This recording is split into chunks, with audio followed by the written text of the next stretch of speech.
There is no country where nothing has happened as a result of the uprising. They really have shaken all the countries. They have, put new factors into the political process. I challenge the notion of an Arab Spring, not that it is an Arab winter instead, but whether there was, we often talk about the spring part of it. Was it spring? Was it winter? Was it fall? We rarely talk about the Arab piece of it. Was it really Arab?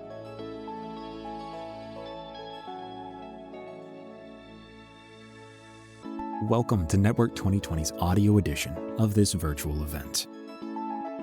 Be sure to check out our other events, media, and videos at network2020.org.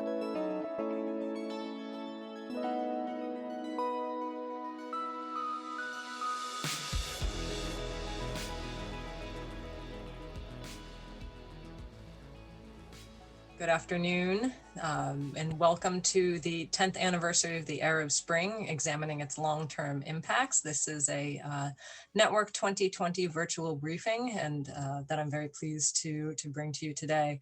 For those of you who might be joining for the first time, Network 2020 is a New York-based nonprofit organization that bridges the gap between the private sector and the foreign policy worlds, and we really try to find innovative solutions to critical foreign policy challenges. So please do check out our website and follow us on Twitter and Instagram and all the other channels.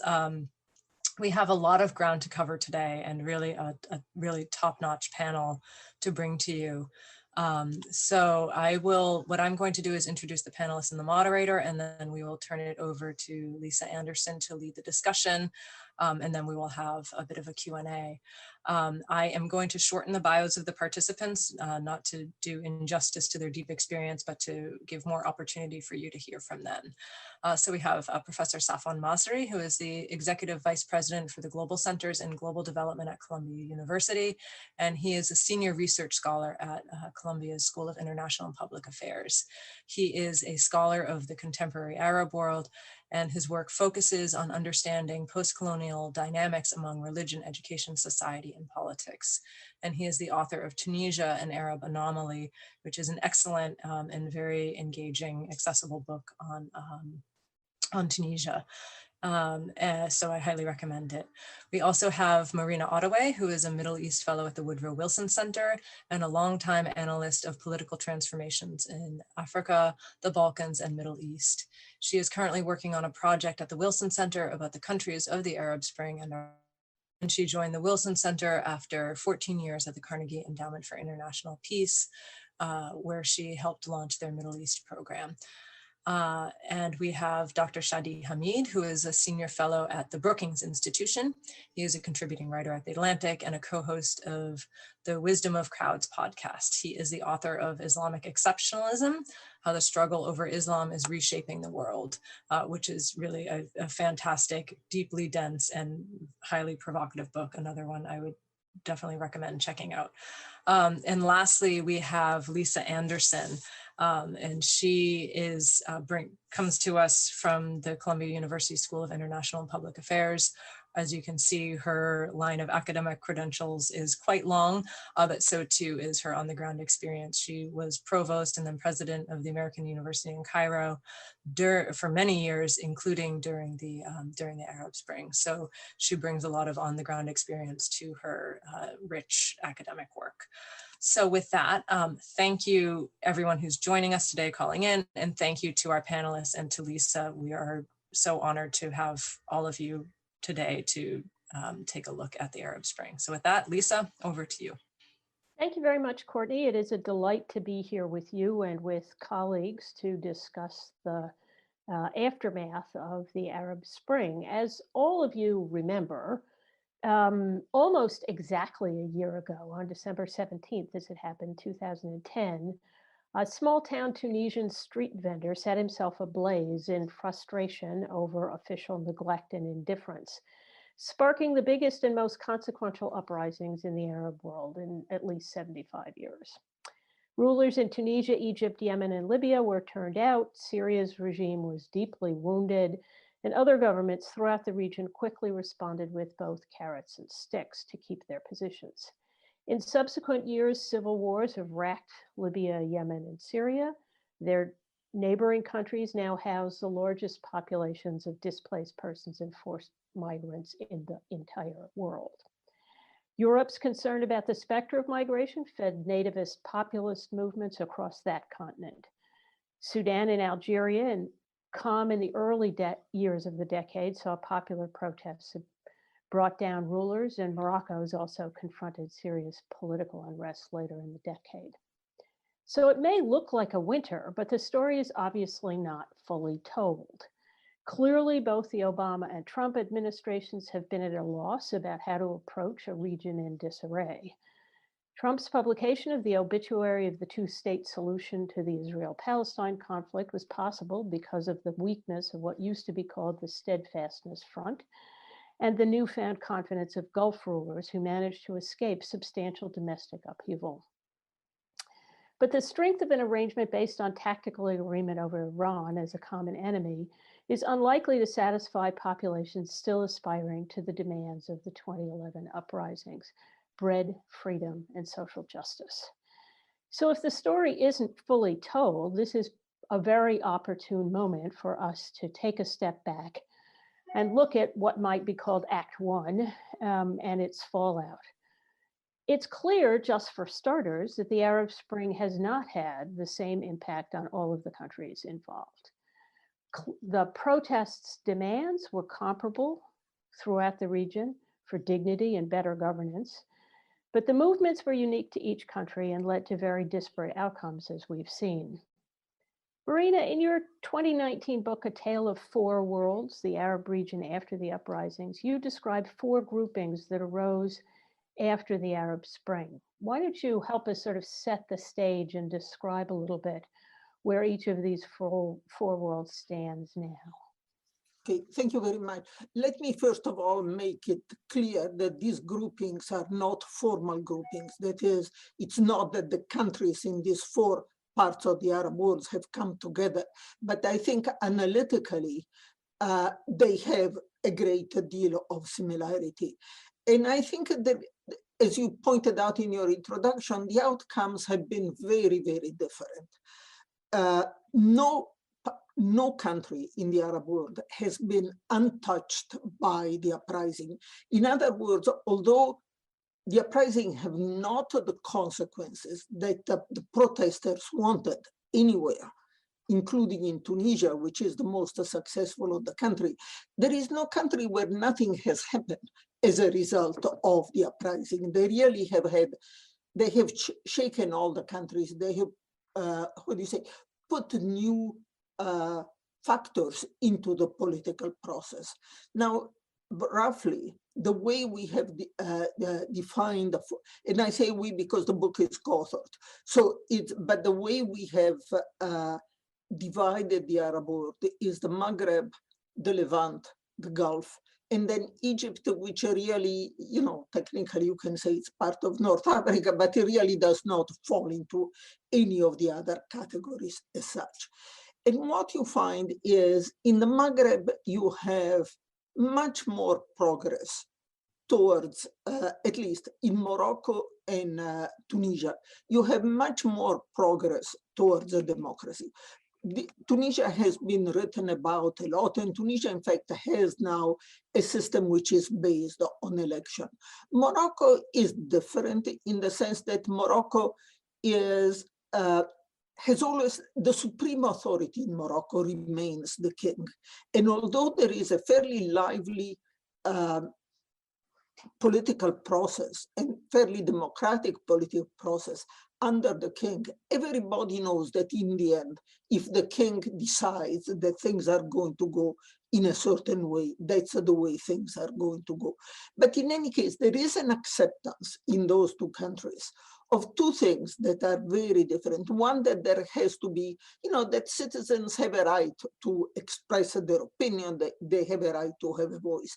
But the most important to me, even more important than the giving a voice to the citizens, is the fact that these are two countries that have accepted the integration of Islamists in the legal political process. in both countries, the, in Tunisia, the Ennahda party, in Morocco, the Party for Justice and Development, are part of the government. They have elected representatives in parliament. In Morocco, the prime minister is a member of, it's a secretary general of the PJD. So and there is an acceptance that these parties have to be accepted as part of the normal political process. And this is having an impact on those parties. In our last visit to Tunisia and Morocco, when one could still travel, we asked a lot of people about, the two parties. What about the PJD? What about Ennahda? And the answer we got in both countries was invariably, they have become parties like all others. Data said, we do get in Tunisia right now, and maybe later we'll talk a bit more about the crisis in Tunisia. There is the beginning of a questioning of the legitimacy of Ennahda as a participant in a democratic system, but more about that later. In Egypt, just going in geographical order, in Egypt, Egypt has gone backward compared to where it was before, because although certainly the Mubarak regime was not a democratic regime, by any stretch of the imagination, it was a very laid-back authoritarian system. It was a rather complacent authoritarian system, so that in the later period of the Mubarak regime, the controls had relaxed somewhat on the society. And that's perhaps what gave illusion to the young protesters that they could bring out change very quickly. It did not happen because that's one country where the military seized control of the situation from day one. It is the military that deposed Mubarak. In a sense, Egyptians say that they have had Egyptians that side with the government that say the country has had two democratic revolutions. The country has had two military coup d'etats. The first one took place in 2011, February of 2011, where the military forced out Mubarak, and the second took place in July of 2013, when they pushed out the Muslim Brotherhood that had won the elections. And at this point, I think what is being consolidated in Egypt as a result of the uprising is the most authoritarian military regime that the country has had since the days of Gamal Abdel Nasser in the 1960s. So it really has been going backward. The Levant is a different story in a sense that, or there are two different stories. One, but perhaps let me not talk about the difference. What the crisis in the Levant has shown is that the biggest problem in those countries, it's not a crisis of democracy that has never existed, but it's a crisis of the states. That is what the uprising have shown is the fragility of the states. The process of state formation, which started with the, after World War I, with the dissolution of the Ottoman Empire, has never been completed. There have been a number of different efforts to build up the states.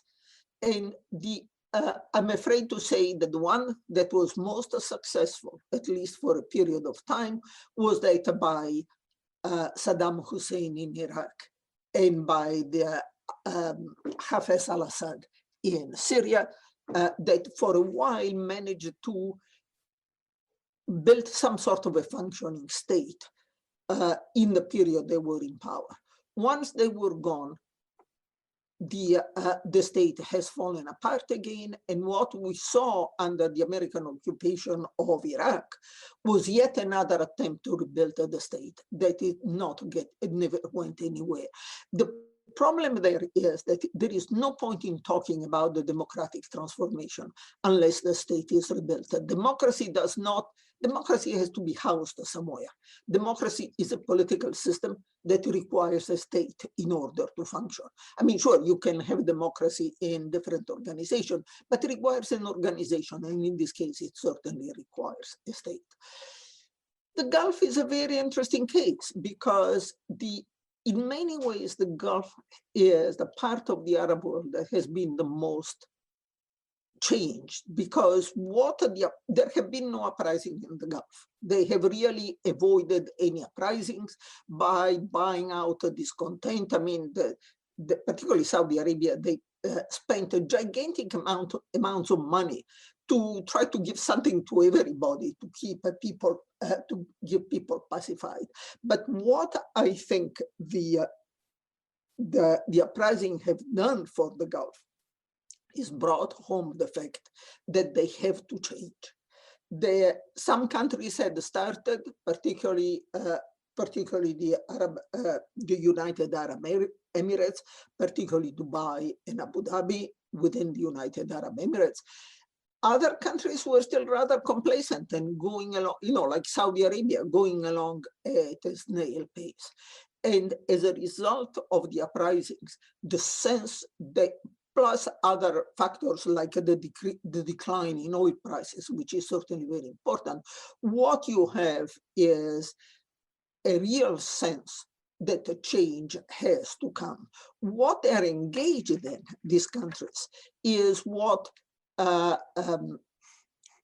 Sam Huntington called the King's Dilemma. That is how you can introduce changes from the top and very far-reaching changes on the top in the economy, in the society, without losing political control. It's a difficult matter because historically the sort of modernizing kings, modernizing sovereigns have lost control eventually. They have generated forces within the society that they could no longer control. So far, what we are seeing a lot of change still coming from the top with no participation from the bottom. And that is likely to continue for the time being because there is no, while there is certainly a strong sense on the part of the ruling elite and the ruling families in particular that change has to come, there is no acceptance of the idea that political change also has to come. And let me stop there.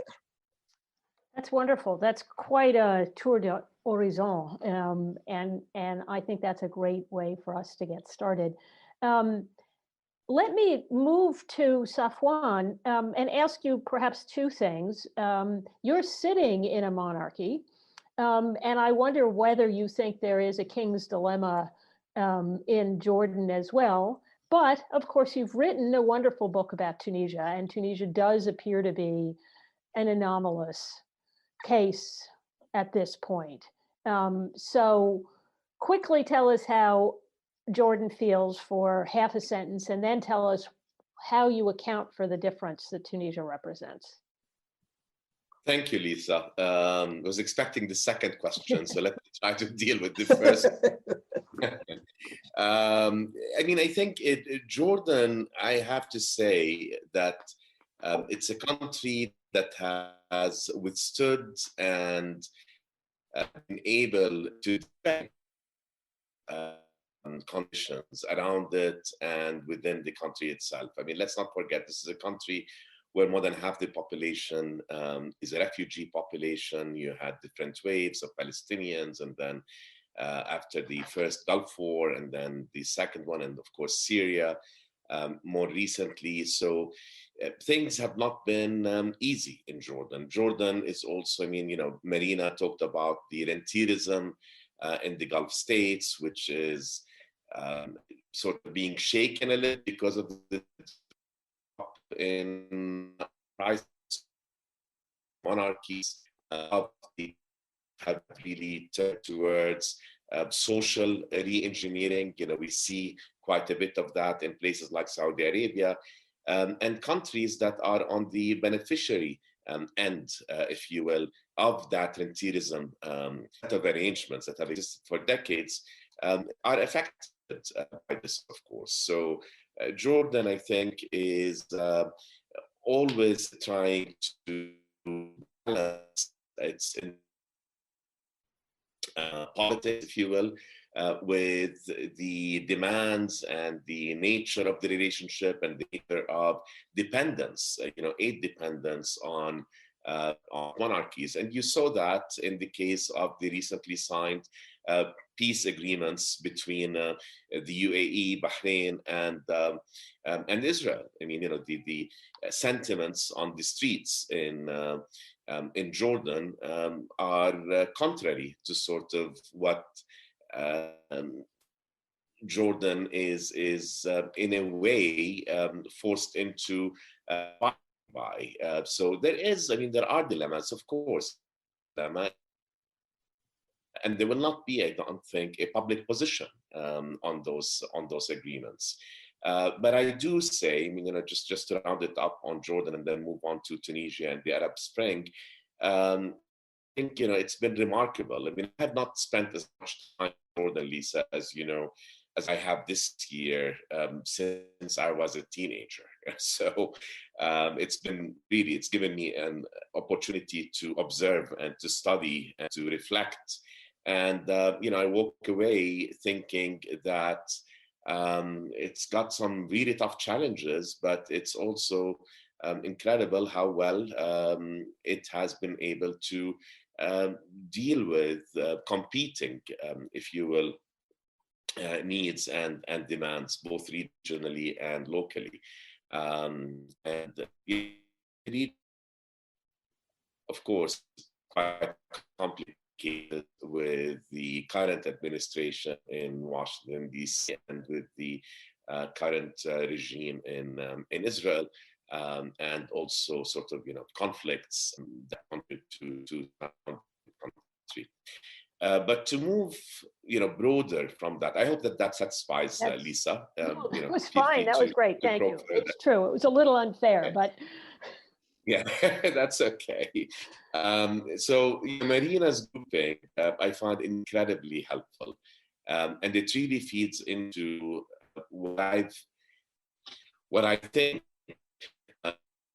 In terms of the Arab Spring, I challenge the notion of an Arab Spring, not that it is an Arab winter instead, but whether there was, we often talk about the spring part of it. Was it spring? Was it winter? Was it fall? We rarely talk about the Arab piece of it. Was it really Arab? Or is it sort of a number of countries where the populations had a lot in common in terms of very local grievances, be they economic, be they in terms of authoritarianism, suppression of freedoms, and so on. But the elements that drove people to the streets were quite local. There was no pan-Arabism or pan-Islamism or anything that united, if you will, the people of Tahrir with the people of Bardo and in other public squares of the region. It's totally reasonable for the populations to have assumed if it could happen in Tunisia, it could happen in Egypt, it could happen in other countries.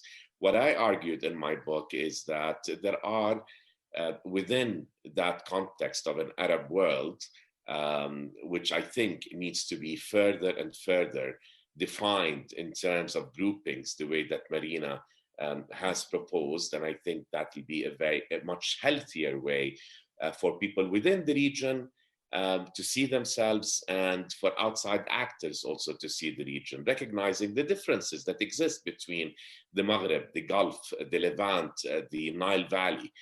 But within that context of a modern Arab world, what I argue is that what happened in Tunisia could not serve as a model for the rest of the Arab world, that many of the factors that allowed Tunisia to transition towards democracy, and it is a very fragile democracy, and as Marina alluded to, there are crises that are unfolding, but there were a number of factors, ingredients that are present in Tunisia that have been many generations in the making, And not only are they missing from other countries in the region or have been missing in other parts of the region, for many of those ingredients, the trajectory in neighboring countries has been in the opposite direction. Okay, and I, engineer by training, so I separate out what I call the structural factors that help Tunisia, and then the agency factors. And on the structural, Marina spoke about the role of the military in Egypt. Historically, you had a very large military in Egypt. The 1952 coup was a military coup, and every leader of Egypt since 1952, with the exception of the Morsi rule, was a member of the military. You had the opposite in Tunisia. Since the Crimean Wars in the 1850s, Tunisia had always maintained a small apolitical army, and Bourguiba saw to it that continued to be the case. So the military in Tunisia was neither political nor was it large, and it also at the end sided, with the people and refused to get engaged with in politics. There were other things that benefited Tunisia that were sort of structural. Its demographics, small, relatively homogeneous. Its historical territorial legitimacy. Along with Egypt and to some extent Morocco and Oman, Tunisia can trace back its current borders, national borders, a couple of thousand years, to the times of the Roman Empire, and it had also an identity. There was a Tunisian identity that had been cultivated, if you will, organically for hundreds of years, leading to the French colonization that started in 1882 and then the liberation in 1956. So you had a lot to stand on. Marina mentioned the Levant countries, the state formation. Unlike in many countries of the Gulf and the Levant, where you had states that were carved up after the First World War, and in many instances, those states are still looking for their nation. They're still trying to define their nation. In Tunisia, and I go into a lot of detail in the book, it was a nation that was waiting to become a state, and it became a state after its liberation from the French. But you had the institutions of a state under development earlier in the century, and you had a nation and an identity and the geography. Also, with the geography, what Tunisia benefited from is its irrelevance. A small country away from the center of gravity of the Arab world and conflict, does not share any borders with Israel, did not need to have a large military, and didn't have any resources, did not have the resource burden. What is making the Tunisian experience, I think, vulnerable today, or one of the factors that's making it vulnerable today, is that once it succeeded in democratizing, it became far more interesting for regional actors. And you've seen since 2011, and Shadi, I'm sure, can comment on this much better than I, you've had Qatar on the one hand and the UAE and Saudi Arabia on the other hand, competing for influence, and siding on different sides of the political divide with the Islamists versus with the secularists. But then the core of it, in the context of all of this, the 5 domains that I think have had agency and help explain why Tunisia to transition successfully towards democracy, them have to do with reform, a reform that had started in the 19th century. A reform along the and the 5 factors that just see what they are, and then I'll maybe reform in the and in fact, the establishment of educational institution in the region, the Sadiqiyya College in 1875, the reform of Zaytuna Mosque, which predates the Al-Azhar Mosque by 200 years, reform that took place around Zaytuna and then within Zaytuna, and even Zaytuna produced Rashid Ghannouch, the Nahda, right? And the reforms that Bourguiba did. So a lot can be said about Habib Bourguiba, who ruled from 1956 until 1987 in his human rights violations, but he made public health and or healthcare, education his priorities. From Jamal Abdel Nasser to almost every other leader in the region, made building up a military, not only and the of the reasons, it became a tool to legitimize the reign, a tool to legitimize and to draw from a sense of nationhood. Bourguiba did away with all of that. He didn't need all of that. And when you look at the education system in Tunisia, it's the only country in the region that consistently insisted on the teaching of philosophy, insisted on the teaching of world religions. So you had students who from a very early age learned to debate, learned to listen. You had a co-educational system, which meant also that students were brought up to be exposed to different thoughts and to different ideas, and co-educational system. So, I place a lot of emphasis on education, women's rights, which is also to the reforms to education, and much of the emancipation came from and from the ulama of Zaytuna. That movement started back in the late 19th century. Had the Act of Independence to adopt a status code that until women more rights, Tunisian women more rights than they enjoy in the rest of the Arab world. It's the only Muslim majority country in the Arab world where polygamy is outlawed and has been outlawed since 1956. I'll add the third factor, which is civil society, the richness of civil society, the history of the labor movement, the intersection between the labor union movement and the nationalist movement, a movement that neither Ben Ali nor Bourguiba before him could crush, a movement that people practice with democracy. Constitutionalism, you had in 1857 Ahd al-Aman, the Security Covenant. You had in 1861 a constitution that didn't last for very long, but lasted longer than the Ottoman Constitution of 1876 did.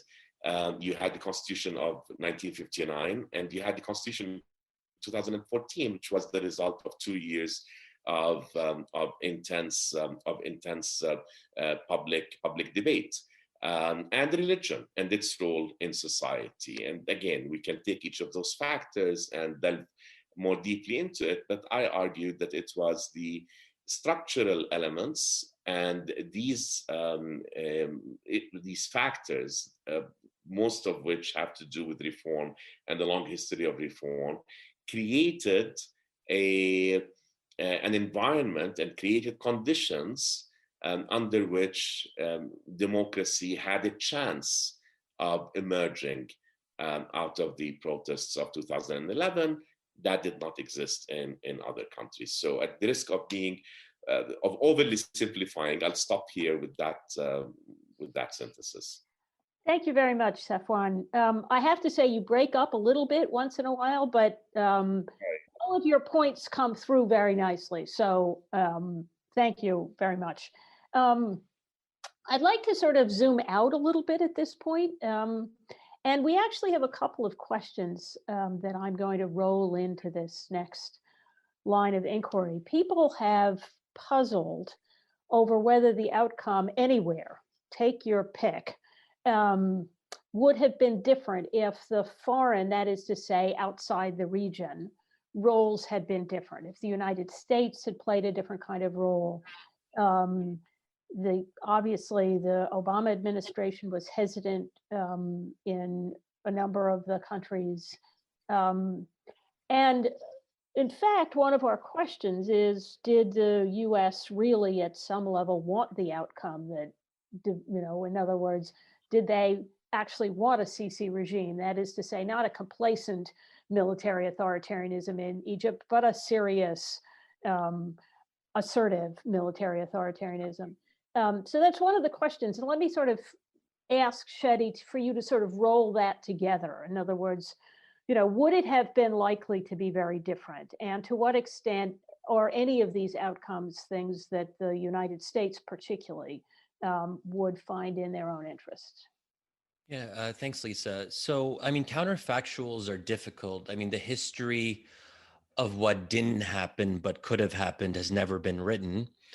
So we will have to speculate a bit. There's two key moments that I think altered the course of the Arab Spring as we know it. The first is obvious, the military coup in Egypt that happened in July 2013. As more reporting has come out about what the US role was in the lead up to the coup in late June, I think there's a strong argument to be made that in some ways, Secretary of Defense at that time, Chuck Hagel, gave Sisi and the military what amounted to a yellow light. And sometimes in places like Egypt, a yellow light can be interpreted as a green light. So, and I think that the best book on this that goes into a lot of detail about those deliberations and those conversations between Hagel and Sisi is David Kirkpatrick's Into the Hands of the Soldiers. So I think it's a pretty convincing case that Hagel was pretty soft and said, hey, we'd prefer you don't do this, but didn't actually offer any clear consequences or suggestion of explicit punitive action. And, if I was Sisi, I would read that in precisely the way that Sisi read it, that the US isn't going to be thrilled, but they're probably not going to oppose it all that much either.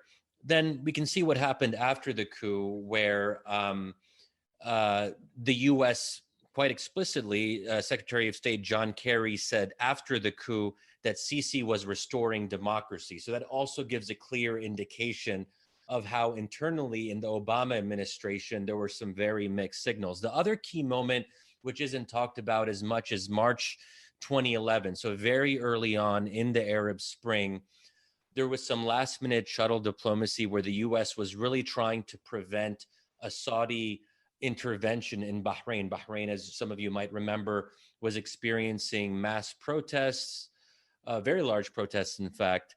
And actually, my colleague, who at the time was Assistant Secretary of State for the Middle East, Jeffrey Feltman, was very engaged in some of those last-minute efforts to try to avoid a Saudi intervention. But ultimately, the Saudis decided to act, and the U.S.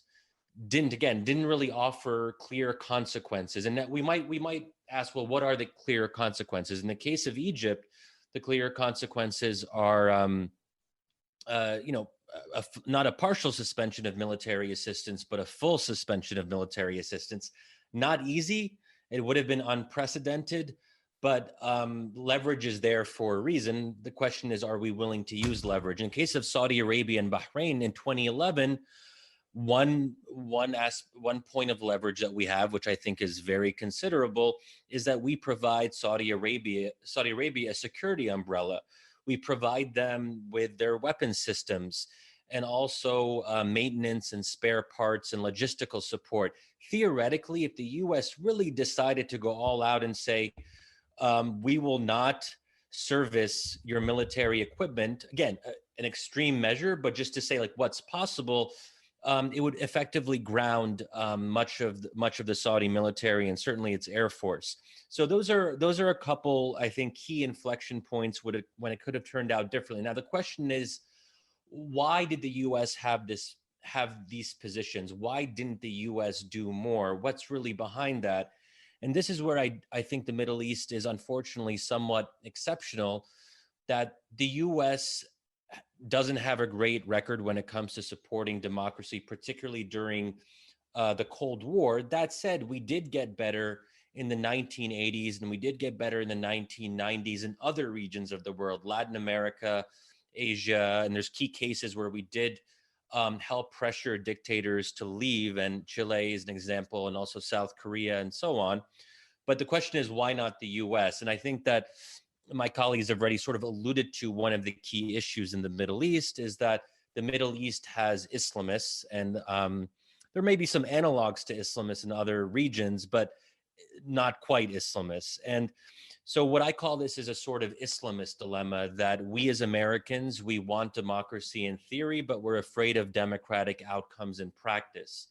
And I think that when we really want to understand why the US has so much trouble responding to democratic openings in the Middle East, this to me is the number one issue. And until we, again, speaking the US government and so on, if the US government doesn't find a way to resolve this Islamist dilemma, we'll be doomed to repeat some of these same mistakes over and over. Now, the question then is how to resolve this Islamist dilemma.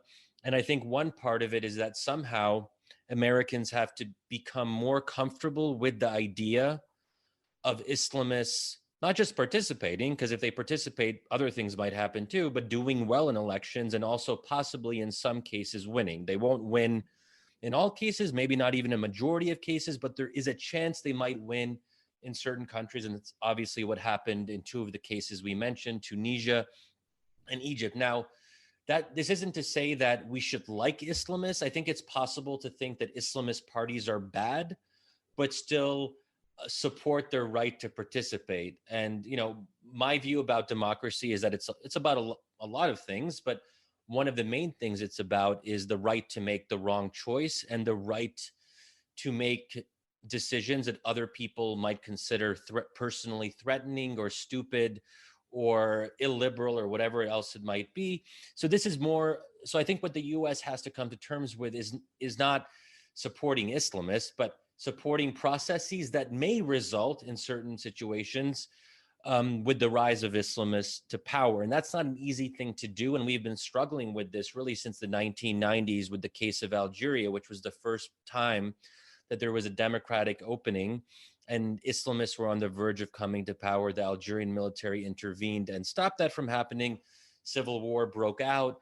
And that was the first time that senior officials under the Clinton administration really tried to engage with this question of what do you do about Islamists? And it's sort of a little bit dispiriting to me that it seems like we're going to end up having this debate about Islamists, maybe for the rest of our lives without any clear resolution. So I think at some level, this has to be taken more seriously. And it's possible that people might look at this dilemma and come to a very different conclusion or a recommendation than the one that I've offered. And I think, that I would disagree with that, but at least I would respect that because it would be a proper engagement with the question. And some people say, you know what, if democracy means Islamists maybe coming to power, then we shouldn't support democracy in the Middle East. And there's a certain honesty to that position that I actually find somewhat more compelling than the middle position of sort of not being on either side and splitting the middle, but alienating dictators, Islamists, pro-democracy activists all at the same time, which is part of what I think has happened thus far. Great, thanks very much. Marina, you have a thought, and I want to ask you, you had in your initial remarks two cases where Islamists have been actively participating in politics. How has the United States read that? Wait, you're muted.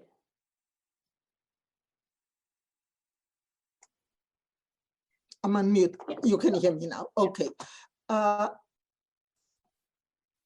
think the reason why we accepted the Islamists in Morocco and Tunisia, there are two reasons. One is that they were never in power completely. The PJD in Morocco was always under the authority of the king.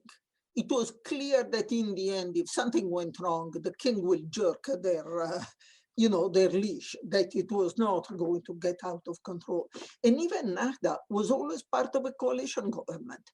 It never had a majority of the votes, so that it was not the same degree of danger that the US perceived in other situations when they were really afraid that the Islamists could take over. Palestinian election of 2006. For example, that led, and even although there was no majority there, in even the Egyptian election of 2005, where the Muslim Brothers got 20% of the vote, although they were a banned organization, and the United States, and this is a fact, called off talk about the freedom agenda to all its diplomats. We are not going to talk about that. It's too dangerous. Now, the point that I wanted to make is that I think Shadi did a wonderful job of showing how the United States did not go to bat for democracy, if I can put it that way, in all these cases. He didn't. But what I wanted to raise is the other question, that is, do we know how to make democracy happen? Do you know how to promote a democracy? In other words, even if we had told Sisi or the Egyptian military in strong terms, you are not going to carry out of a coup d'etat, there are going to be serious consequences and so on. That would not necessarily, the consequence would not necessarily have been democracy. Morsi was not a democratic leader. The Muslim Brotherhood had all sorts of problems when it was in the government.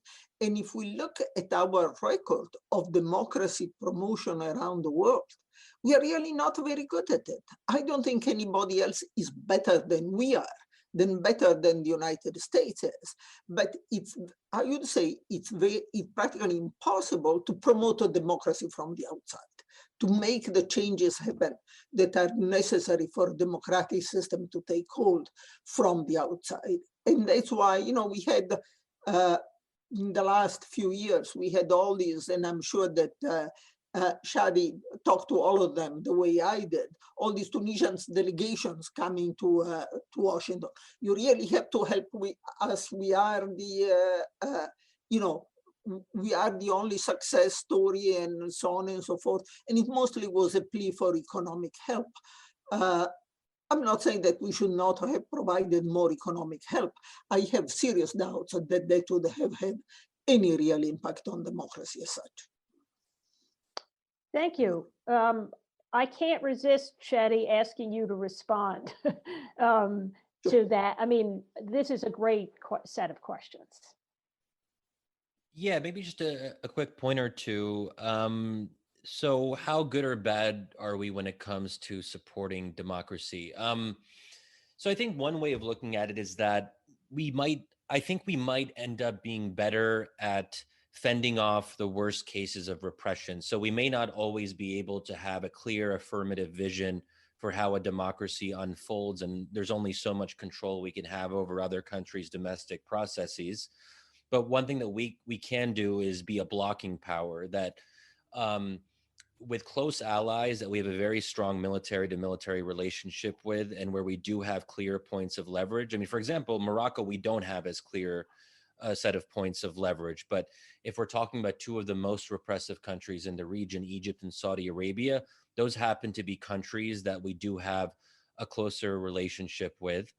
And, there is a risk involved. So if policymakers followed my preferred course of action, can I guarantee that Egypt would have turned out wonderfully? Of course not, because again, we're dealing with counterfactuals. So one thing that's required is a certain willingness to take risks.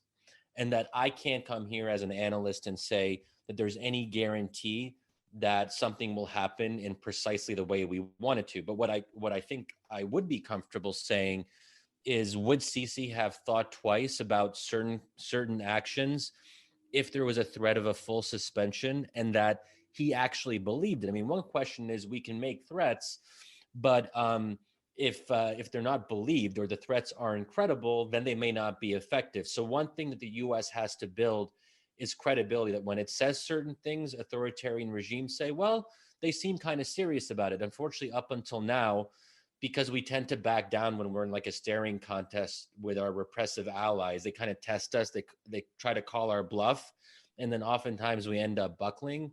We have to change that perception. That can't be changed overnight. It'll take time. And just one quick last thing on the Islamist side of it. There's an interesting debate to be had about how democratic or undemocratic the Morsi government was. And I don't know if we have to get into that, but what I am confident saying is that the Morsi government and Egypt under Morsi were significantly more democratic in relative terms than most of the rest of the region, that this was a very flawed democratic experiment. There were problems that, Marina alluded to, but at least was there democratic competition? Were there relatively free and fair elections? Were people able to protest in large numbers without fear of being shot down or put in the thousands in prison? Yes. So there was competition and there was a sense of aliveness. I remember being in Egypt at that time. People were afraid because there was a lot of uncertainty, but there was also a sense that anything could happen and that people actually had a chance to express themselves. And no one was afraid of the Brotherhood. In fact, the Brotherhood was being attacked and criticized on the media nonstop, and people were protesting on a regular basis against the Brotherhood. And that, to me, not perfect.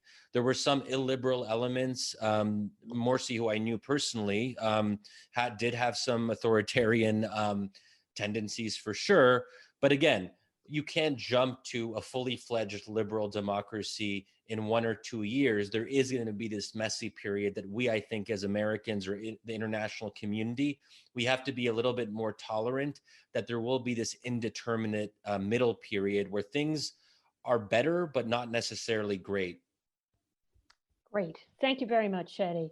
I want to talk now a little bit about the future. I've been incorporating some of the questions in the Q&A as we go along. So I have one more question that I'm going to pose, and then we'll go entirely to the Q&A. But this is really about the legacy, if you will, on the ground, on the part of people's expectations, and the extent to which we still see demands, or at least hopes, for some of the kinds of things that the original protests were organized around, for economic prosperity and social justice and more freedom and so forth and so on. And clearly, quite recently, we've seen some of that in Iraq and some of that in Lebanon. And so there's still a roiling, if you will, around in the region. So I have two questions. And I'd like to have Safwan speak to this first. Is there still that kind of energy, even if it's a little less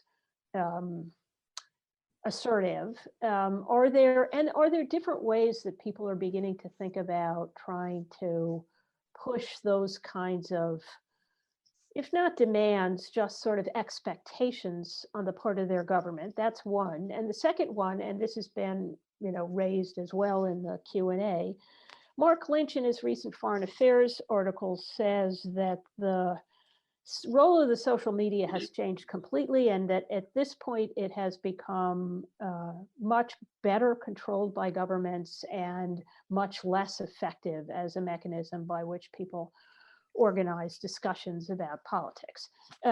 So is that true? And insofar as it is true, what are the ways that people are asserting themselves politically?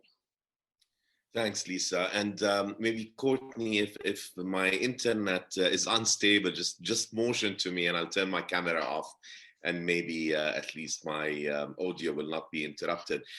So if you'll allow me, Lisa, before I answer that question, maybe I'll just very quickly comment on what Marina and Shadi had talked about, including both in terms of the role of the United States in promoting democracy or not, and in terms of Islamists and are there alternatives? And as Shadi said, were there alternatives at play and so on. So on the first one, I mean, one has to question, and I think I like the way that Shadi framed it, that we want to invest in democracy, we want democracy, but we're not committed to the outcome of that democratic process or democratic experiment. And, one of the reasons, of course, because there are many geopolitical interests and that we have to play with.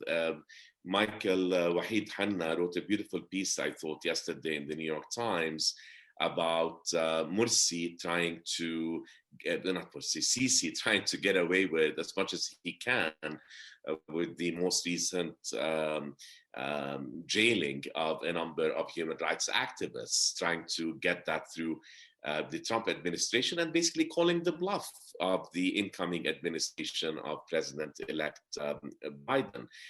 Will the United States under a Biden presidency be tougher on Egypt or on Saudi Arabia?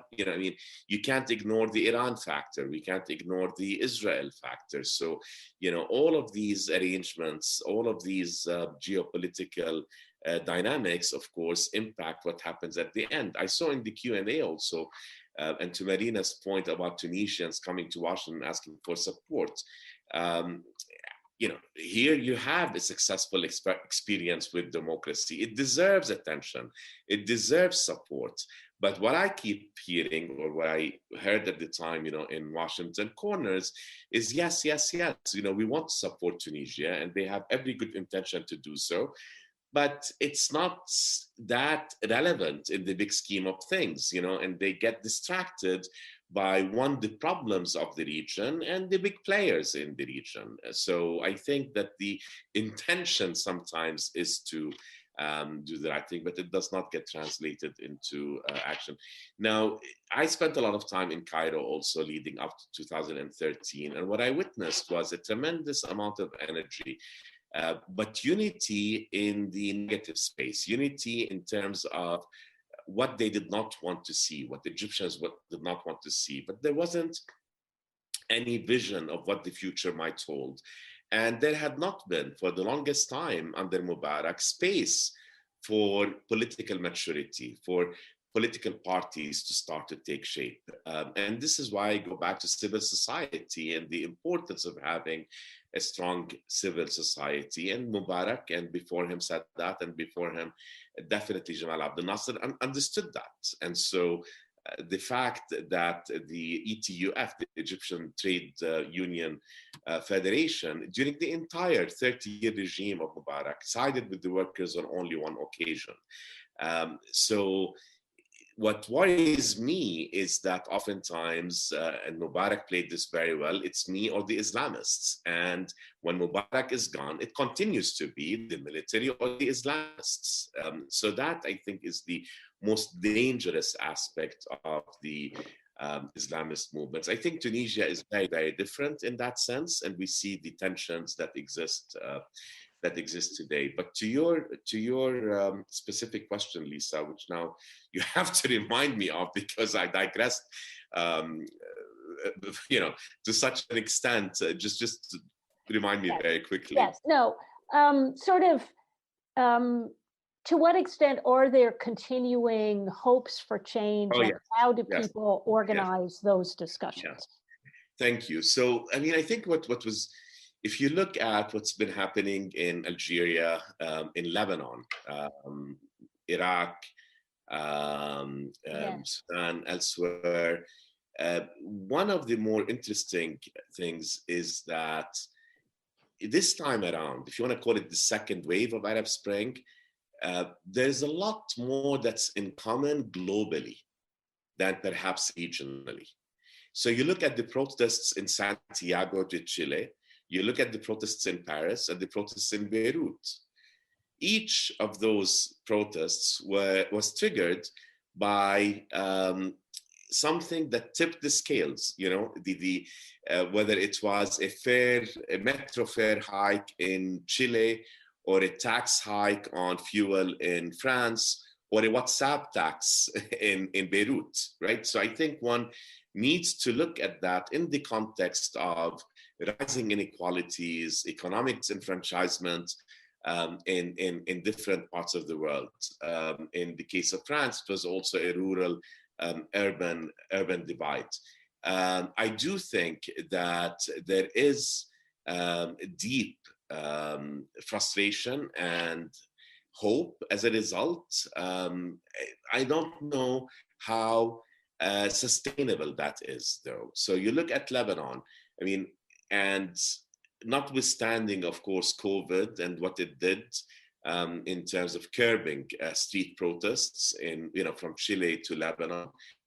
In Lebanon, you had the explosion, and in August, I don't think that one can look at Lebanon and say that there is hope at this point. There is, I think, desperation. People who can get out of the country are getting out. There is a total loss of faith in the system and loss of faith in that an arrangement that goes back to Ta'if and has endured for 30 years can be broken. Algeria, there was a lot of hope, but we see you take out the head, but the regime continues to persist. So I'm not exactly sure how to answer that question. I think you get mixed readings in different countries. I will, though, say two things that perhaps give me hope. One is that something was unleashed in 2011, right? And the resistance to the status quo, the aspiration for something different, the pushback against authoritarianism, the push for better economic opportunity, especially in a region that is so young, is really difficult. It's impossible perhaps to put the genie back into the bottle. So 2011, 2 years later, we called it the Arab Winter. Then 2018, 2019, Algeria, Sudan, Lebanon, Iraq start to happen. So I think I don't think it's a first wave and a second wave. I think it's a continuum. And this is something that we will see unfolding for a long time to come. The other thing that gives me hope is that, and I hope that this is true, what the Arab Spring has opened up is space for an attempt for liberation, not only from authoritarian regimes, but liberation from within society, if you will. Okay, so whether it is women feeling more emboldened to ask for emancipation societally, culturally, religiously, okay, not only from the state. I've been looking at also the question of whether there is an LGBT rights movement that's lurking under the surface in this part of the world. And I think over the past 10 years, there's been a lot more of an aggressive, maybe aggressive is too aggressive of a word to use over here, but there is definitely more of assertiveness to try to gain better rights for minority groups in the region. I do think that is related to what happened in 2011, and perhaps it is different than taking to the streets, as in the case of Tahrir Square, removing the regime or attempting to create changes at the top, but rather perhaps we will see it in a more gradual way, and we don't see it only vertically, but we see it horizontally across society. That's a very interesting point. I think that there's ample evidence, I think, for that kind of, in some ways, single issue, or, I think people organizing around environmental issues and so forth and so on is quite clear. People organizing around various kinds of rights issues is quite clear. And so that may be the way we're seeing some of that energy being channeled at this juncture. Coming off some of the questions in the Q&A, I'd like to take us back to a little bit of the geopolitics, but not global geopolitics. Marina and Shadi, I'd like both of you, if you would, to sort of reflect on the dynamic of the division between Turkey and Qatar on the one hand, and Saudi Arabia and Egypt on the other hand, or UAE, however you want. Kind of in a sense, where does that come from politically as opposed to ideologically? And where is going to go? What effect is it having on the, if we're trying to anticipate the next 5 to 10 years? And, how do we understand the sort of regional geopolitics at this point? And perhaps, Shadi, you can start us off.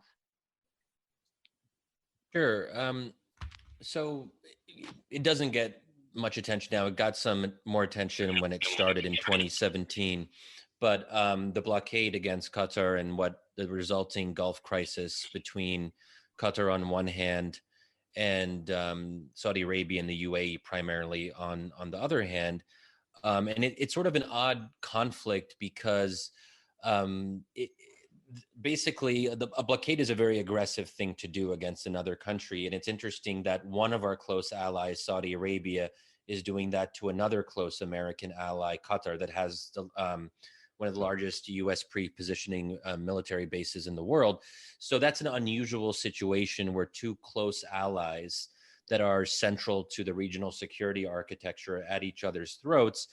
And the gap hasn't been closed. There have been some efforts, but the fact that it continues with no end in sight, I think should tell us something about how deeply entrenched this divide is.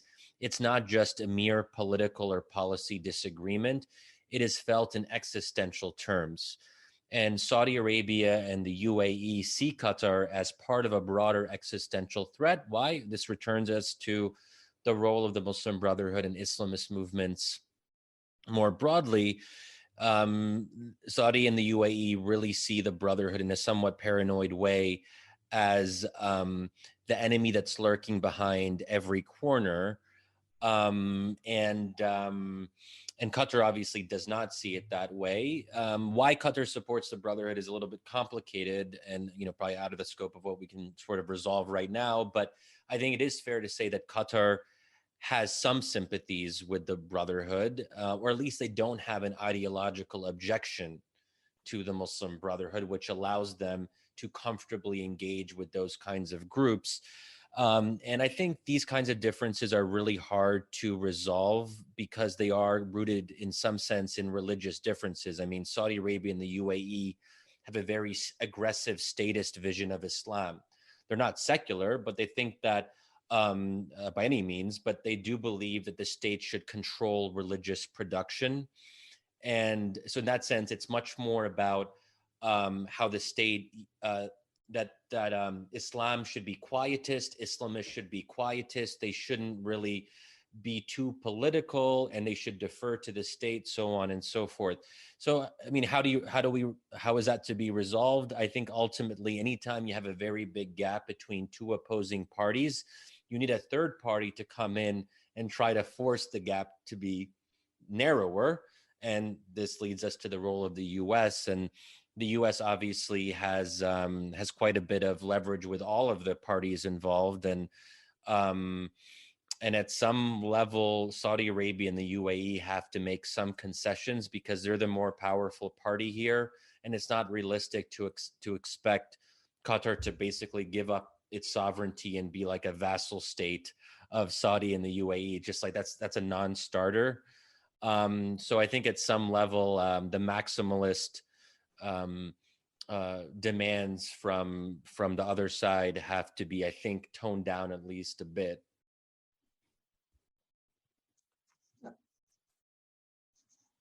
Now I've done it. Marina, do you have any thoughts on that, and particularly the sort of Turkish piece of this? Yeah, I agree with what Shadi said, but I would also put another element in the mix there, that what we have is a struggle for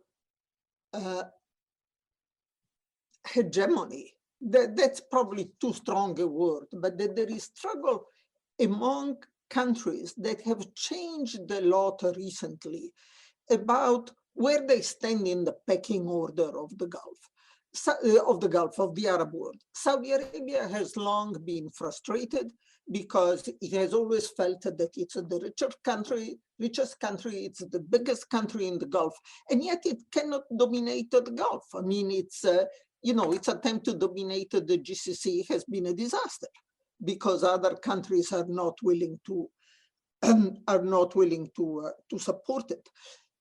Egypt, that used to be the big power in the entire Middle East, has long stopped being that. In my opinion, they have not accepted it yet. They are still looking at themselves as the biggest power in the region, and they are now hanging on to Saudi Arabia because they know they cannot do it on their own. They don't have the resources, among other things. Turkey, again, is a country that had an enormous growth spurt.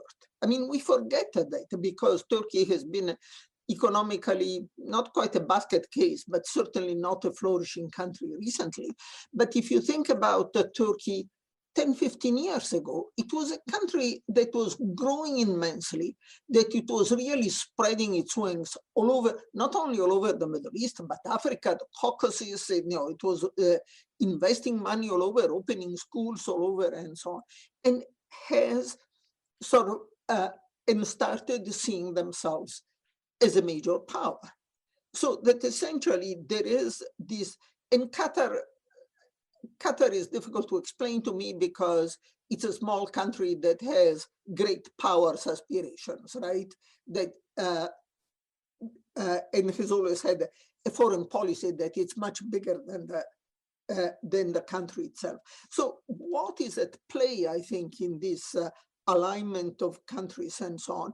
It's also this struggle to assert themselves as extremely important players, if not the most important player in the region.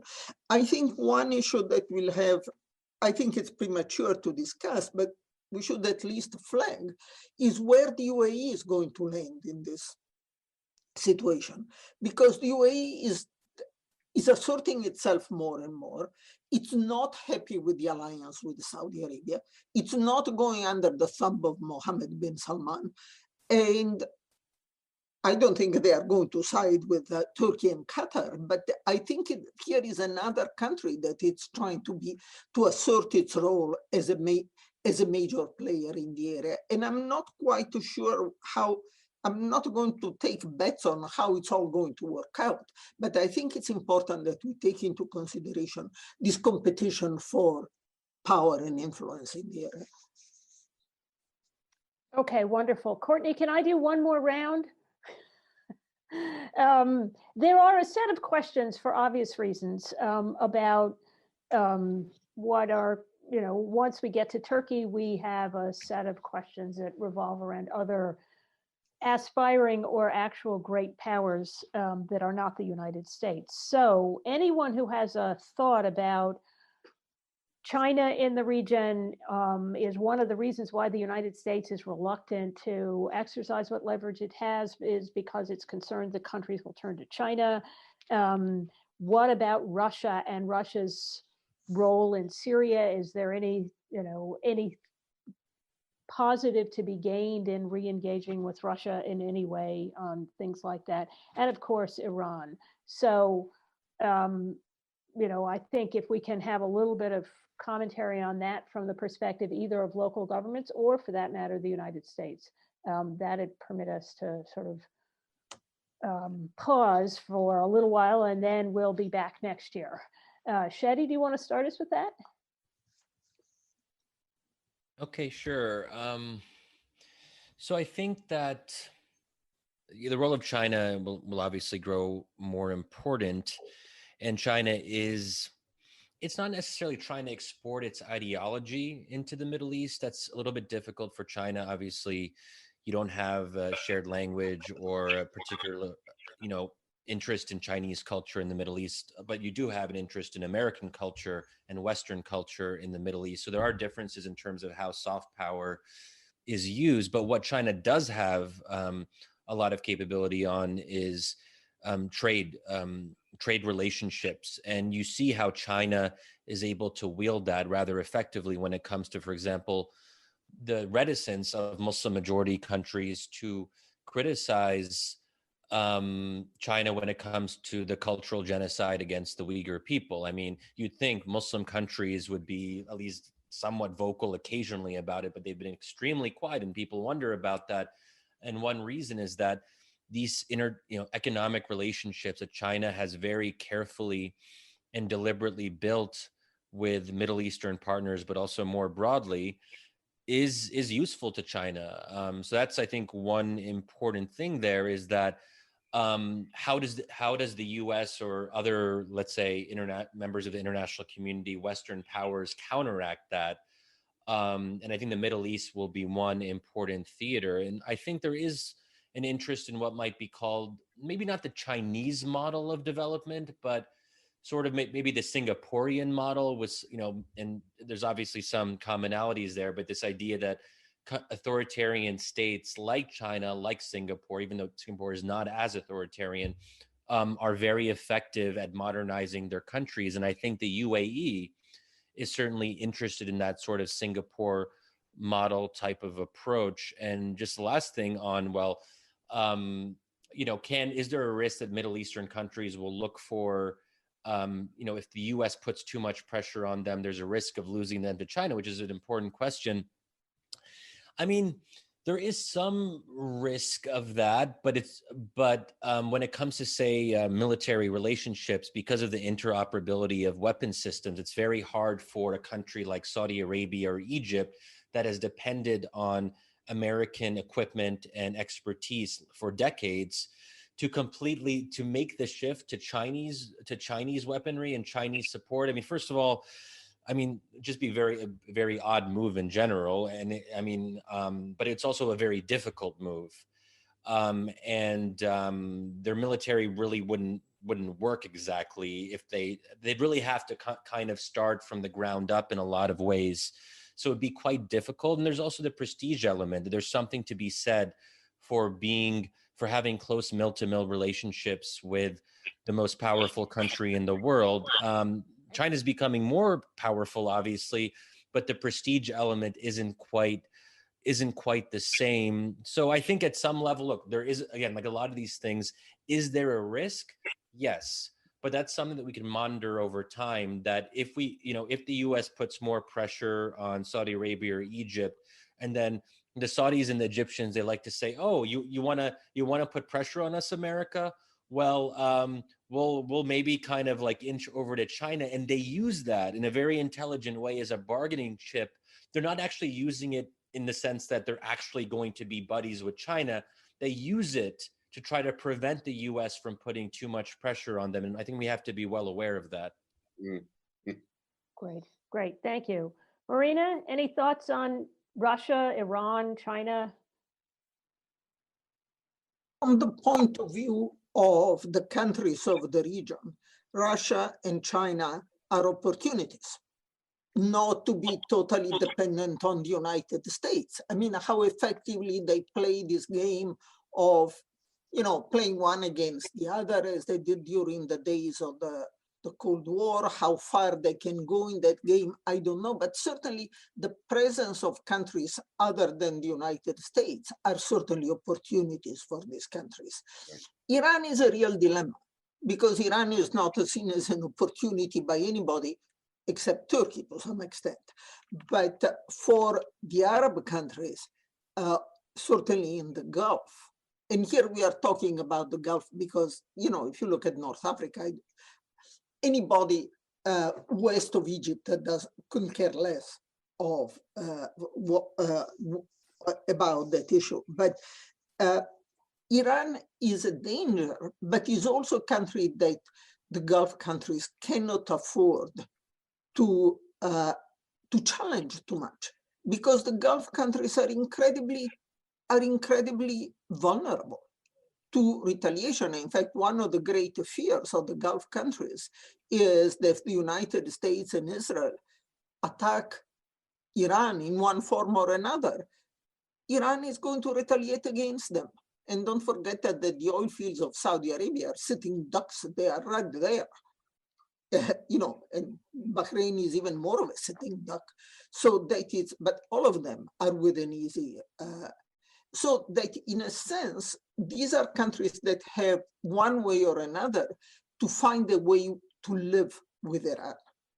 And despite the rhetoric that you use, I'm pretty sure that they are not going to provoke Iran beyond a certain point. because they can't afford it. Thank you.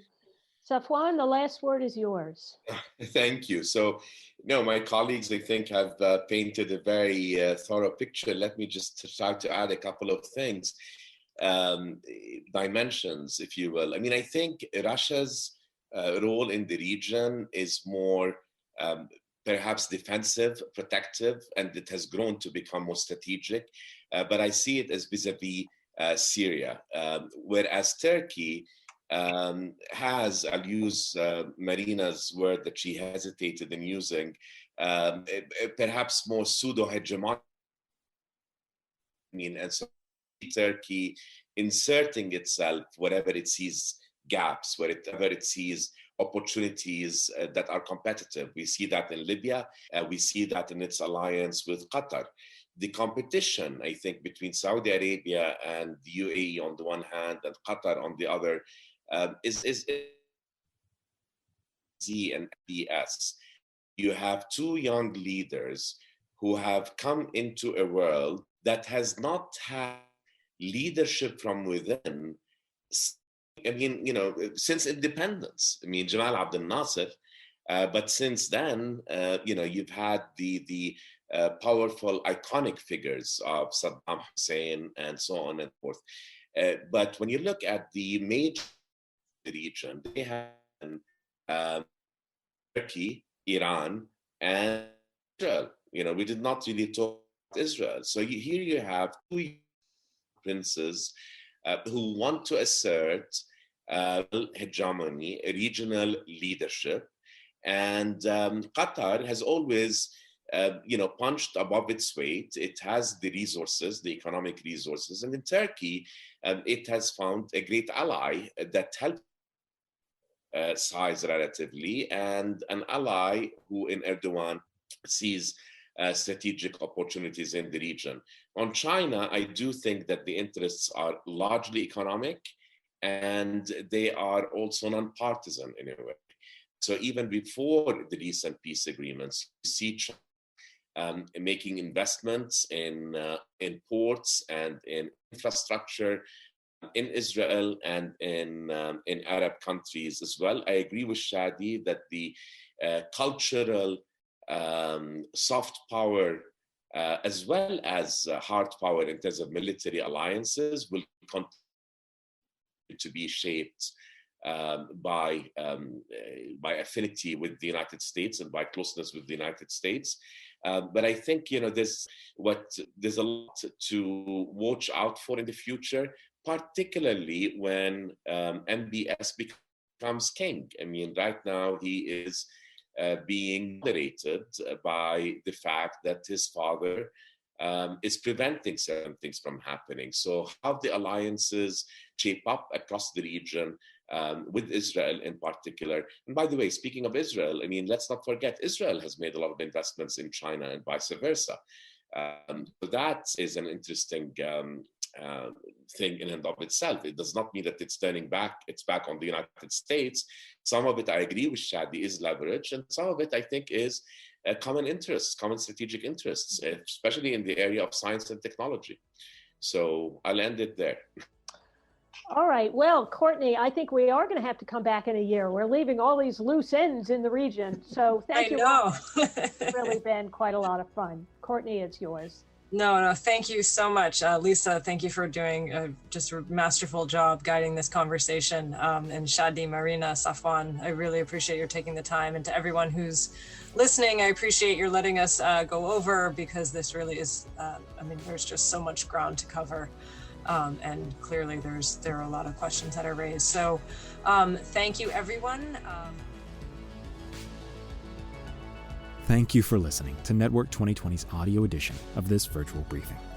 Click on the link in the description below to view all of our upcoming events and find out how you can become a member and gain access to our members-only benefits.